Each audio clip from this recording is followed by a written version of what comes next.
Ted Kennedy was a senator from Massachusetts, but he had many connections to Virginia. He graduated from the University of Virginia Law School in 1959. He also lived in Northern Virginia, in McLean, for most of his adult life.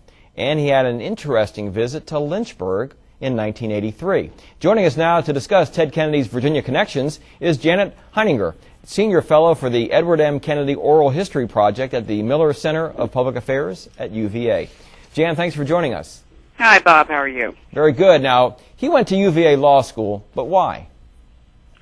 Well, his older brother, Bobby, had gone to UVA Law School, and after all, we all know what a wonderful law school UVA's law school is.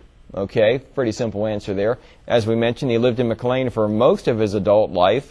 He could have lived in D.C. or Bethesda, suburban Maryland. Why McLean?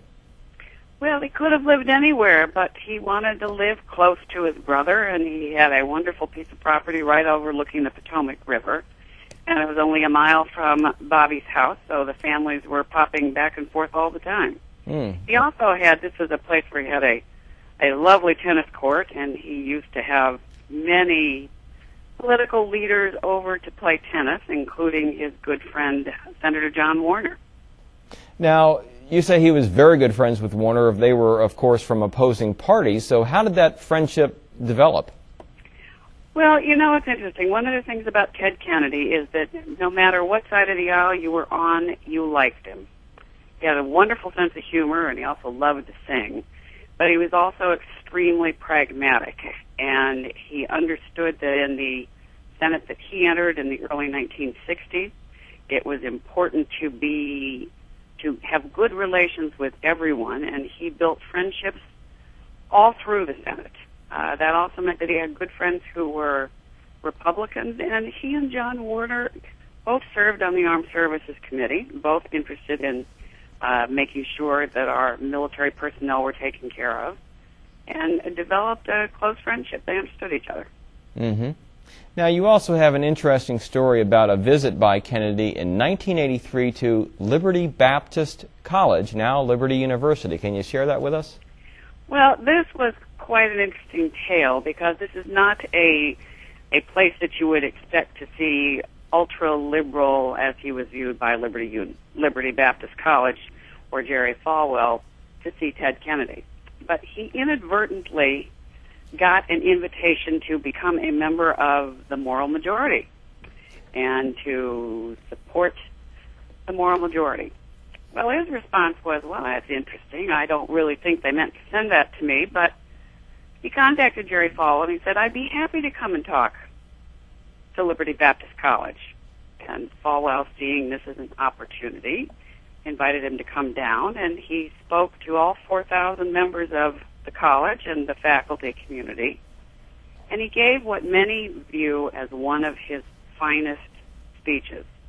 It was a very thoughtful appeal for religious freedom and also for support for a diversity of viewpoints. The net result of it all, and he was very well received, but the net result of it was that Jerry Falwell took him off of targeting him in his subsequent mailings. Kind of not necessarily became a friend, but actually not the enemy in Jerry Falwell's eyes, I guess, eh?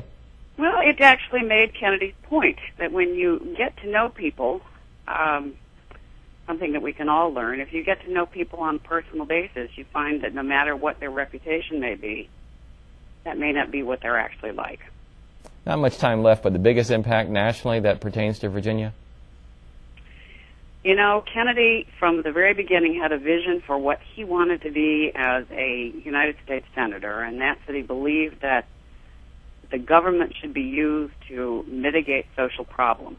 And so everything he touched also affected Virginia, from the No Child Left Behind federal aid for education in the state of Virginia, as all other 49 states, but all the different health care measures that he passed. We're still waiting to see what happens with health care reform. Okay. Voting rights, civil rights, everything.